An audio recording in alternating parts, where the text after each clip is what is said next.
De la campagne présidentielle du candidat à l'installation du président, une lueur d'espoir illuminait le Mali. Les slogans de campagne, synonymes de rupture avec les anciennes pratiques, se sont avérés en fin de compte un leurre. Dans cette aventure, la famille, les compagnons politiques et les amis ont envahi les postes de responsabilité avec pour unique objectif se servir au lieu de servir le pays. Les Maliens savent maintenant qui est Ibrahim Boubacar Keïta, ce président sans programme et aucune vision. Je vois bien que le moins qu'on puisse dire, c'est que le gouvernement malien ne fait pas tous les efforts qu'il devrait.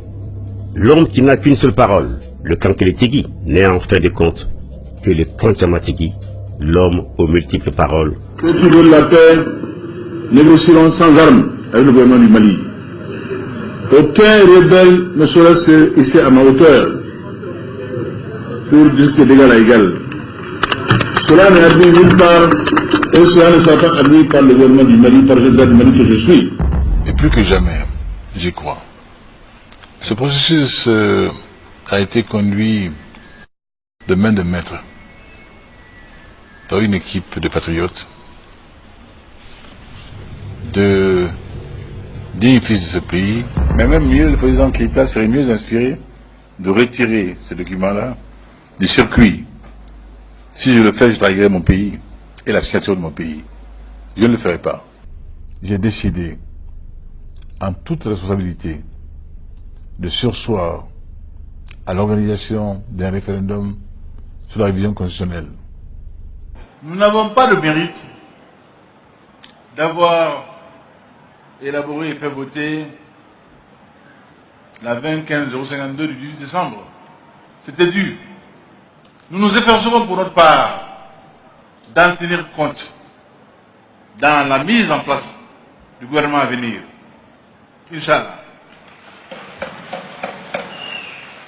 Inch'Allah. Et dire qu'il promet de remettre ça en 2018.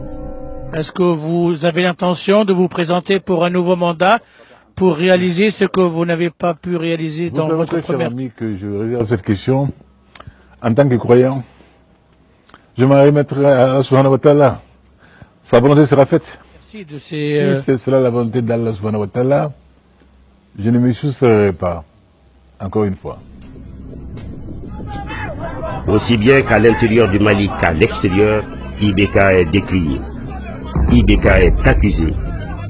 IBK est acculé.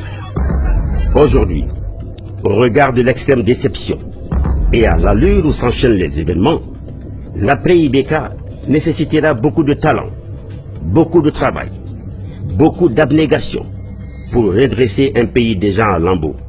En somme, toute une autre manière de gouverner. De plus en plus de voix s'élèvent pour réclamer à juste titre une alternance crédible en 2018 afin de mettre fin à cette descente aux enfers du Mali. L'heure est grave. Quel espoir reste-t-il à ce peuple meurtri, déçu et trompé?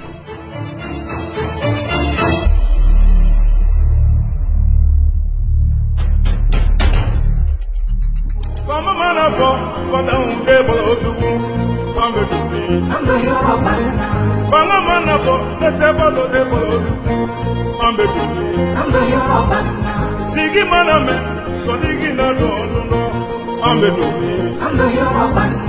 Haga maname, ale dalende berendi, adumanana. Amadu dumani, ambeni misara, wapadu wade madoka tosino. Ibeka wasage, yamabana iye, isigi tumame, sondigi tido. Fanga manafo, ale soro tedo.